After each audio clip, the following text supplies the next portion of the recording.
2026 সালের জুলাই মাসে আবু সাইদ হত্যার দ্বিতীয় বার্ষিকী পার হয়ে গেল। সামাজিক যোগাযোগ মাধ্যম ছাড়া বাংলাদেশে জুলাই নিয়ে মানুষের কোনো বাস্তব আগ্রহ আছে এমন প্রমাণ পাওয়া গেল কি? মৃত্যু দিবসকে কেন্দ্র করে রাষ্ট্রীয় উদ্যোগ, রাজনৈতিক প্রচারণা এবং নানা আয়োজন সত্ত্বেও জনসমাগম তৈরি করা গেল না। কোথাও খালি চেয়ার, কোথাও বিব্রত আয়োজক, কোথাও বক্তৃতার চেয়ে দর্শকের সংখ্যা কম। যে ঘটনাকে নতুন বাংলাদেশের জন্ম, নয়া বন্দোবস্ত হিসাবে প্রতিষ্ঠা করার চেষ্টা হয়েছে, তার দ্বিতীয় বার্ষিকীতে মানুষের এই অনাগ্রহ নিছক একটি সাংগঠনিক ব্যর্থতা বলে মনে হয় আপনার, নাকি একটি রাজনৈতিক মেসেজও? প্রশ্ন হলো, জুলাই যদি সত্যি একটি সর্বজনীন গণ আন্দোলন হয়ে থাকে, তাহলে জনগণ আসলে কোথায়?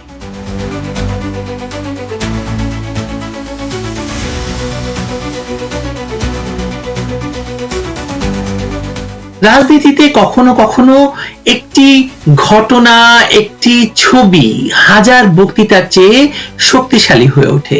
2026 সালে জুলাইকে ঘিরে আয়োজিত বিভিন্ন অনুষ্ঠানে খালি চেয়ারগুলো ঠিক তেমনই একটি রাজনৈতিক প্রতীক। কারণ খালি চেয়ার শুধু উপস্থিতির অভাব বোঝায় না, মানে জনগণের উপস্থিতির অভাব বোঝায় না, এটি আগ্রহের অভাব, আবেগের অভাব, রাজনৈতিক সংযোগের অভাবটাও প্রকট করে তোলে।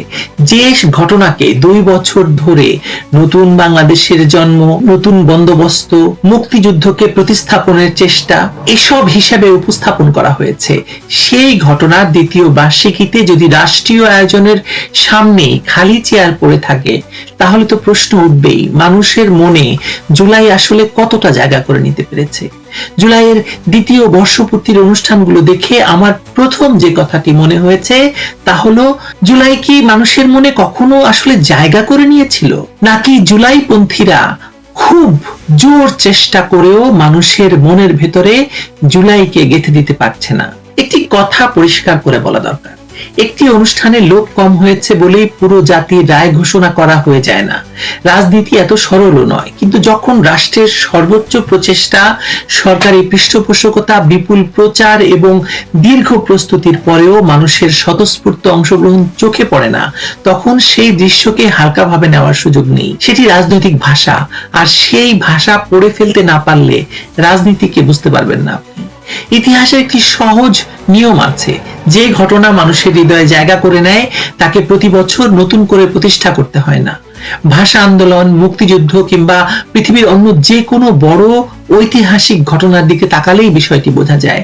মানুষ নিজেই সেই ইতিহাসের কাছে ফেরত যায়, রাষ্ট্র পরে আসে। কিন্তু যেখানে রাষ্ট্রকে আগে যেতে হয়, মানুষকে ডেকে আনতে হয়, সেখানে প্রশ্ন উঠবেই, ইতিহাস কি এখনো মানুষের, নাকি কেবল ক্ষমতার ভাষ্যে বন্দী? এই প্রশ্নের উত্তর খুঁজতে গেলে প্রথমেই চোখ যায় সরকারের দিকে।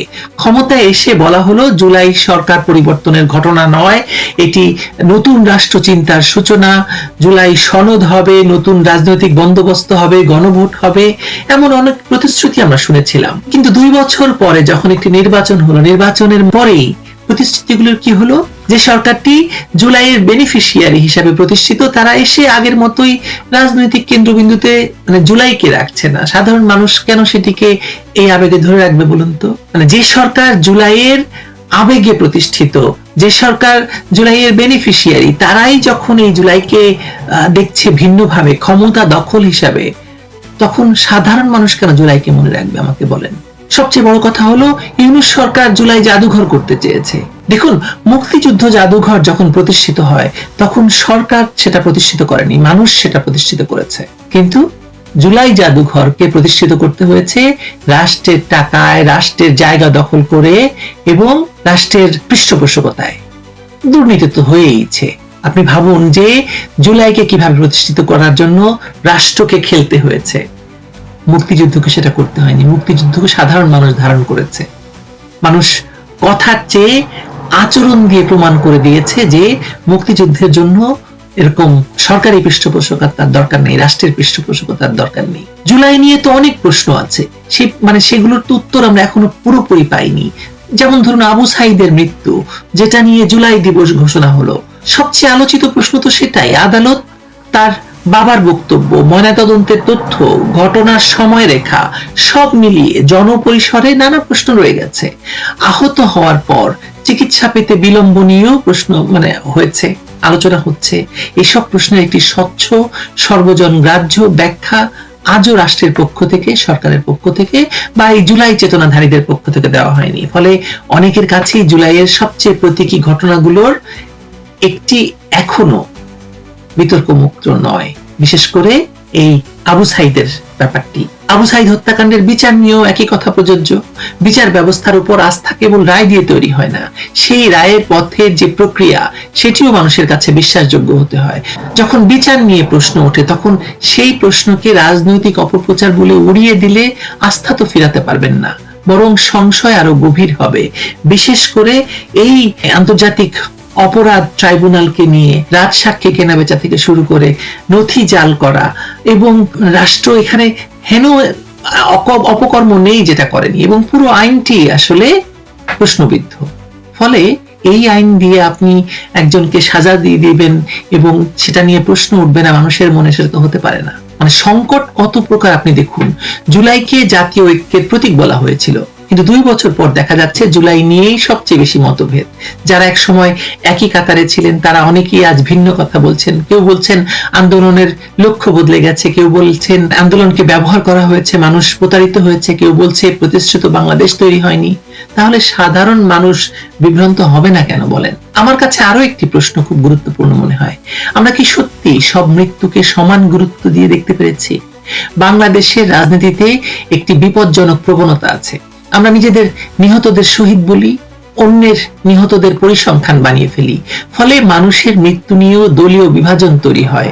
অথচ একটি সভ্য রাষ্ট্রে ছাত্র, পুলিশ, পথচারী কিংবা রাজনৈতিক কর্মী প্রত্যেকের জীবন সমান মূল্যবান হওয়ার কথা ছিল। যদি বিচার চাই তাহলে সবার জন্য বিচার চাই, যদি তদন্ত চাই তাহলে সব ঘটনার তদন্ত চাই, নাহলে বিচারও একদলীয় হয়ে যায়, ইতিহাসও দলীয় হয়ে যায়। আপনি এক পক্ষকে ফাঁসি দিবেন, আরেক পক্ষকে ইন্ডেমনিটি দিয়ে দিবেন, জাস্ট খালাস দিয়ে দিবেন বেকসুর, এটা হতে পারে না। এই জায়গাতেই জনপরিসরে একটি কঠিন পাল্টা প্রশ্ন আছে। যারা রাষ্ট্রের বল প্রয়োগের সমালোচনা করেন তারা কি আন্দোলনের সময় ঘটে যাওয়া সব সহিংসতারও একইভাবে নিরপেক্ষ তদন্ত চান? আবার যারা আন্দোলনের সময়কার সহিংসতাকে রাজনৈতিক প্রেক্ষাপটে ব্যাখ্যা করেন তারা কি সেই ঘটনাগুলোর নৈতিক দায় নিয়েও কথা বলতে প্রস্তুত? এই প্রশ্নগুলোর সহজ উত্তর নেই, কিন্তু উত্তর এড়িয়ে গেলে প্রশ্নগুলো তো হারিয়ে যাবে না। হয়তো এই কারণেই জুলাই এখনো সর্বজনীন স্মৃতিতে পরিণত হচ্ছে না। রাষ্ট্র তাকে একটি নির্দিষ্ট নামে ডাকতে চায়, কিন্তু সমাজ এখনো তার অর্থ নিয়ে বিতর্ক করছে।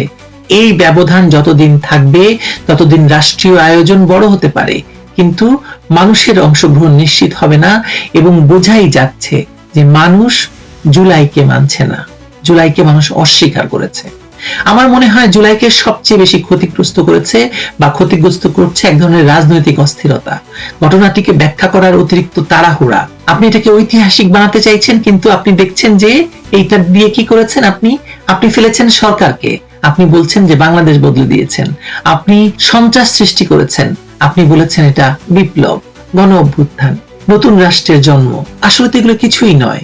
ইতিহাসের মর্যাদা প্রচারণা দিয়ে আসে না, আসে সময়ের পরীক্ষায় টিকে থাকার মধ্য দিয়ে। বাংলাদেশের রাজনীতিতে প্রায় প্রতিটি বড় ঘটনায় শেষ পর্যন্ত দলীয় আনুগত্যের মধ্যে ভাগ হয়ে যায়। এক পক্ষ শুধু নিজেদের বেদনার কথা বলে, অন্য পক্ষ নিজেদের ক্ষতির কথা বলে। মাঝখানে হারিয়ে যায় রাষ্ট্র, হারিয়ে যায় মানুষ, হারিয়ে যায় সত্য অনুসন্ধানের দায়। ফলে জাতীয় ইতিহাস আর তৈরি হয় না, তৈরি হয় একাধিক প্রতিদ্বন্দ্বী ইতিহাস। এই অবস্থার পরিবর্তন সম্ভব একটি পথে, প্রতিটি মৃত্যু, প্রতিটি সহিংসতা এবং প্রতিটি অভিযোগের জন্য স্বাধীন, স্বচ্ছ, নিরপেক্ষ অনুসন্ধান নিশ্চিত করা।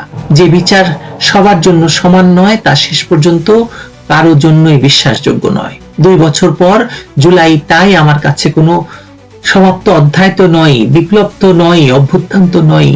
জুলাই হয়ে উঠছে মানুষের মনে একটি সন্ত্রাসী অধ্যায়, একটি ভয়ঙ্কর অস্ত্রের ব্যবহারের অধ্যায়, একটি প্রতারণার অধ্যায়, আর অনেকগুলো অসমাপ্ত রাজনৈতিক প্রশ্ন। আর সেই সব প্রশ্নের সবচেয়ে শক্তিশালী প্রতীক হয়ে রয়ে যাচ্ছে কয়েক সারি খালি চেয়ার। জুলাইয়ের দ্বিতীয় বর্ষপূর্তিতে মন্ত্রী যখন প্রশ্ন করেন তিনি আশা করেছিলেন এখানে মানুষ উপচে পড়বে, কিন্তু আছে কয়েকটি খালি চেয়ার। তখনই আপনার বুঝতে হবে যে জুলাই তো হয়নি, জুলাই তো মানুষের মনে কোনো রকম প্রভাব ফেলেনি।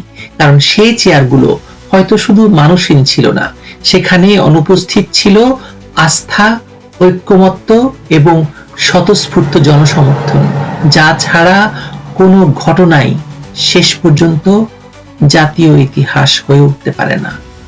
জুলাই সে কারণেই শুধু জাতীয় ইতিহাস হয়ে উঠতে পারেনি তা নয়, এই খালি চেয়ারগুলি বলছে এটাই আসলে তথাকথিত জুলাই বিপ্লব, জুলাই চেতনা, জুলাই যুদ্ধ। ভালো থাকবেন সবাই।